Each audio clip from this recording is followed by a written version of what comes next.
po kami ngayon sa lahat ng mga nanonood ngayon live. Kung hindi tayo papayagan dito, huwag tayong umatras. Doon tayo sa may People Power EDSA Shrine o kaya sa People Power Monument. At kasama namin kayo, mga independent media vloggers and media and commentators. Kayo po ang magbibigay ng boses. Kasi sapagkat bukas, wala na po ang Senate Blue Ribbon na ito, mabubura na. Bakit? Magkakaroon na po ng Tracy Ugas bukas. Kompleto na. So they will have 13. If they will have 13 tomorrow, wala na si Senator Alan Peter Cayetano. Ang lahat ng komitiba, this is the last day. Kaya nananawagan po kami sa mga mamamayang Pilipino, kung nanonood kayo ngayon sa iba't ibang channels, kagaya po ng mga programa ng Birada Aguila at ng mga programa po sa SMNI at sa iba pang mga independent media vloggers na nandito po mga vloggers ngayon, pag hindi ito matutuloy, alam na natin na inutusan ni Marcos na ipasarado po ang venue na to at ito po ay undeclared martial law. Pangalawa, igiit natin kina Senator Marcoleta, Senator Alan Peter Cayetano, the people are watching. Let's bring it on to the public place like People Power Monument or EDSA Shrine. Pero hindi pa kumpirmado na hindi ito bubuksan. Pero brothers, mga kapatid, kung ito ay matutuloy, dapat kanina pa ito binuksan. Mag-alas 9 na maya-maya. So mukhang malabo na bubuksan ito. Kasi kagabi pa, we have received information na mabarikadahan ito ng pulis mamaya. So mabutit nandito kayo. So you can announce now. The Marcos government right now is using martial law without declaring martial law. Okay. At napakadelikado ito. Sapagkat katotohanan ang pinapatay, at kapag pinatay ang katotohanan, ang susunod niyan kalayaan na. Wala tayong kalayaan na magsalita, magpahayag, magtipon-tipon ng mapayapa. Salamat at nandyan pa kayo. At magpapantay tayo. Nandito rin ang ibang mga parallel groups at mga religious sectors. So maya-maya po, huwag niyong tigilan to baka magkaroon ng arestuhan sakaling dumating ang mga 18 or 14 or iba pang mga witnesses. Kasi ang sabi ni Matibag, they are using usurpation of authority. And illegal ang pagtitipon nito, illegal assembly daw ito. So tingnan natin kung may arestuhin mamaya. Basta tandaan ninyo, pag may inaresto, i-cover nyo lang. We will not resist arrest, or we will not resist arrest, but we will not also keep quiet with the arrest. Hindi tayo tatahimik. Okay? So, bantayan natin kasi by 9 o'clock na wala pa, hindi bumukas, sigurado na hindi na yan matapos. We're waiting for the confirmation from the group of Congressman Mike Defensor na sila po ang nagsisilbing security support at team of supporters na bitbit nila para matuloy ang Senate Blue Ribbon Committee. Alam niyo po, we have received information also na magsasalita sana through video sina Mark Tiksay at Paul Estrada. Ito po mga bagman ni Saldico. Itong may hawak ng listahan ni Saldico. So kung hindi ito matutuloy, di wala ng venue. Pero hindi ito matatapos dito. Pwede po na hindi matuloy ngayon, pero bukas makalawa, doon tayo sa EDSA Shrine. Doon natin gagawin ang totoong Senate Blue Ribbon Investigation. Maraming salamat po, magbantay tayo. At kung may arestuhin man mamaya, huwag kayong pumayag na hindi ma-document. Ayos. Maraming salamat, Eric. Salamat. Okay, thank you, Eric. Good morning mga kababayan po natin. Wala mukhang Mag-ingat kayo, hindi kayo makaharap kayo. mukhang silado po yung pagtinig dito ngayon ng Blue Ribbon. Dahil sa ngayon, sirado pa po yung venue. Ayan, Wala na. Wala po. sirado pa rin yung gate. So mukhang negative po. Mukhang totoo yung sinasabi ni Matibag na haharangin at titigilan po ang sino man na papasok dito sa venue. Boss Rodolfo, may galap shoutout. At ang daming pulis. Sabi nga ni kay Eric, baka nga naman talaga harangan ng mga pulis. Karating ko lang din. Baka harangan nga ng mga pulis. Kaya ngayon, ang dami na po nakadeploy na mga kapulisan dito. Yan sa ilalim po ng MRT Ortigas, napakaraming pulis po na nakatambay dito sa ngayon. Kaya hindi tayo sigurado kung matutuloy o hindi yung event ngayon. Kasi hanggang ngayon, sirado pa rin po yung gate ng Double Gym. Dito dapat gagawin yung pagdinig ng Blue Ribbon. Pero sa ngayon nga, wala pa rin. At mag-alas 9 na mga kababayan po natin. So mukhang totoo nga yung sinasabi ni Ka Eric na pinasara po ito ni Bongbong Marcos. So confirm, i-confirm natin mamaya.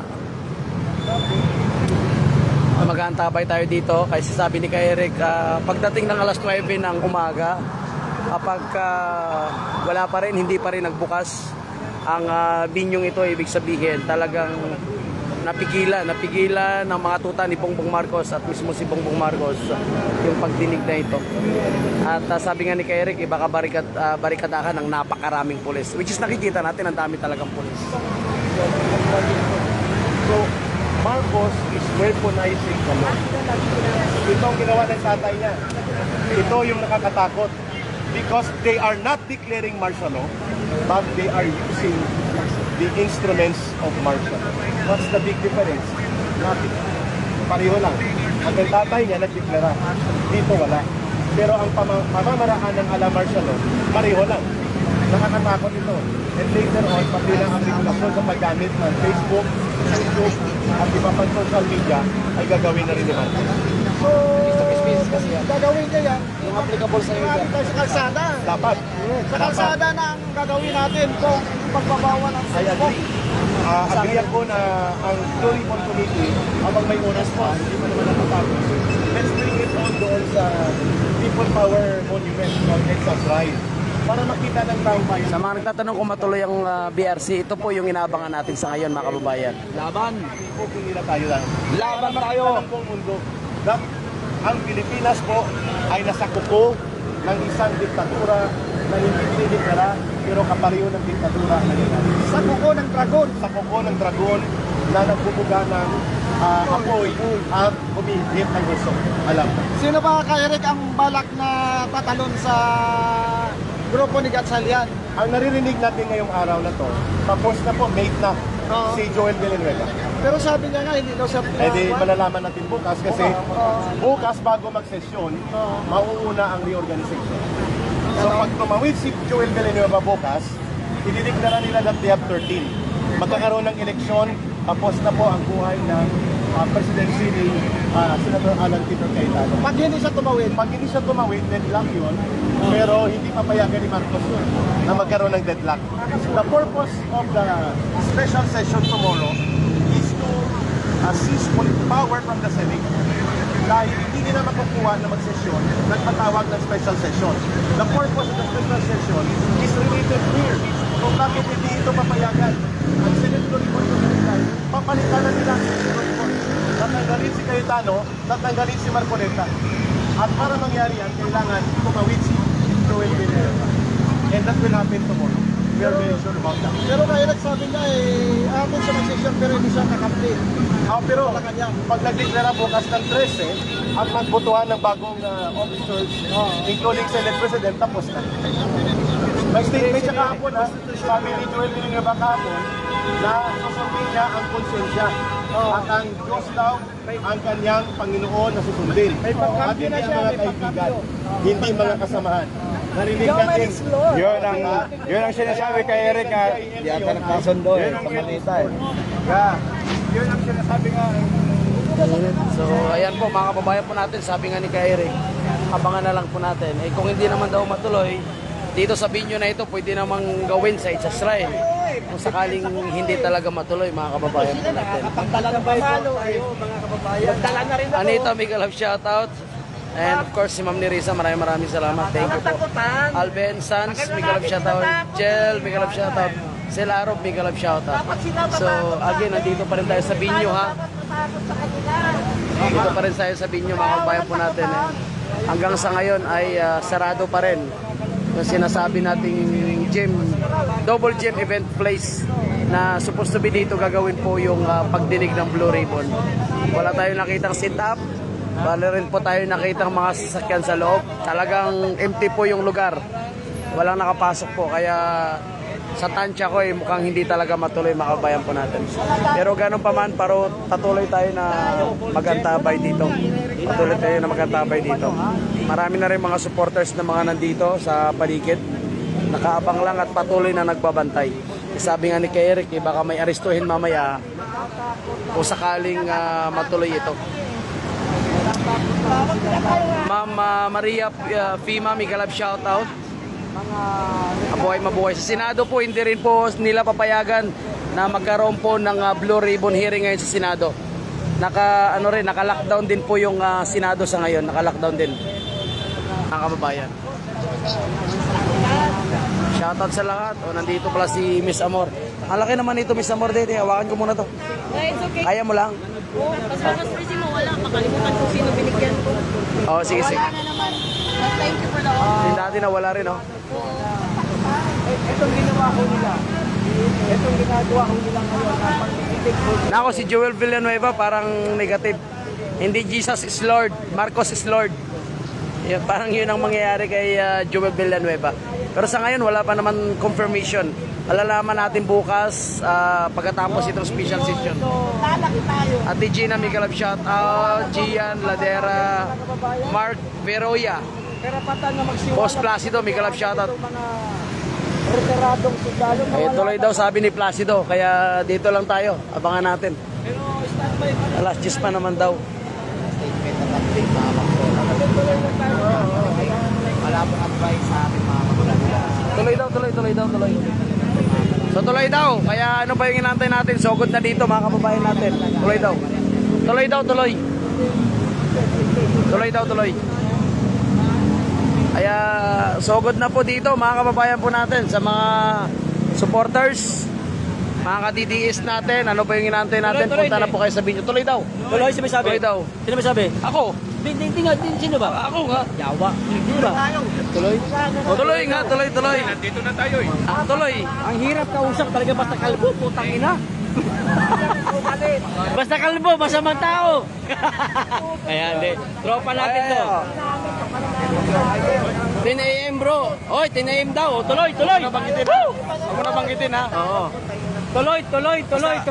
Ako nagsabi sa'yo eh. Wala ka ba tiwala sa kalbo? Tuloy! Masyado kasi walang tiwala sa kalbo. Tuloy ang Blue Ribbon Committee! Mabuhay ang Pilipinas! Mabuhay! Mabuhay ang Pilipinas! Mabuhay! Sumigaw kayo, anak ng yawa! Tuloy mga kababayan! Tuloy. Allahu Akbar! Allahu Akbar! Ha? Tuloy. Bayaran natin guys, walang aalis para malaman nyo. Tuloy mga kababayan.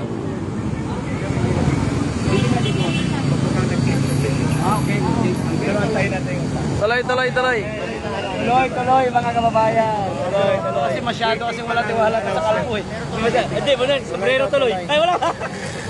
ang venue, hindi na i-announce muna daw. Basta dito muna tayo mga kababayan po natin. Punta na kayo dito sa Double Gym Event Place.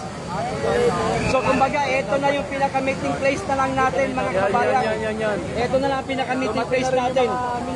Itong Double Gem. Matutuloy po ang Blue Ribbon pero ang May mga media na rin na dumating dito mga kababayan po natin. ang venue hindi ho muna sasabihin. Guys, ano masasabi mo? Tuloy. Ang magsasabi ko, suporta tayo. Mga tao rito, ayan. Dito, kahit saan, walang iwanan, suporta natin. Parang wala ka pang tulog kaninang Oo, madaling wala akong tulog. Alas 3 pa lang, nandito na ako. Early bird, catch the bird's nest kami. Galing talaga. Ma'am Joyce. Ma'am Joyce. Wala pang almusal yan, wala pang Oh, wala talaga. Leche kayo. Wala pang almusal ka. Ala, nagmura na. nakangiti pa rin yan. Siyempre. O, diba? Ganyan yan, ganyan Ano? yan. Igay mo sa mga baliktarin na vlogger. Hindi nangungutang ang mga sulit. Hiyang-hiya. Hiyang-hiya. Walang masasabi sa akin. Subukan nila. Kahit sa leg ko, tinitira ko. Wala Sino? akong pakialam. Ang alin po ang titira mo? Eh di yung sinasabi mo, wala akong pakialam. Guys, sino nauna sa inyo ng mga pulis? Nauna ka ba? Hindi, may pulis dito, sinita kami. Ang malupit, sabi na pulis, titig ka daw kami. Ano titigit sa'yo? Ang ititigit niya sa akin, wala akong dalang motor. Wala po akong dalang paminta. Kakaras ka lang ng pulis. Hindi, binabarupo kami. Akala naman matatakot, hindi kami naaalis. Sabi mo sa kanya, di mo ba ako kilala, sir? Pang-international na ako, sir. Kaya nga ba, pag sinabi, support nyo, ito yung pinunta kayo sa akin. Agad.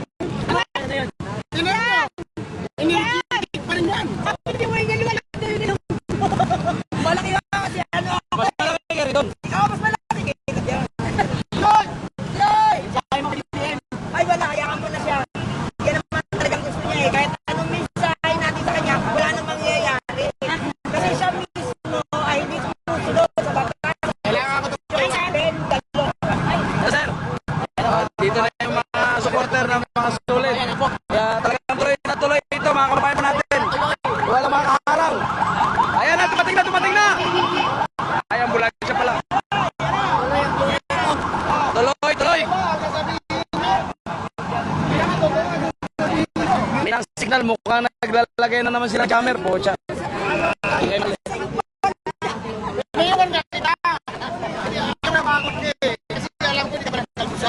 Mukhang may jammer kasi ng signal ba? Ayan na. Umina yung signal. Tapos dumami na naman yung pulis. Oh.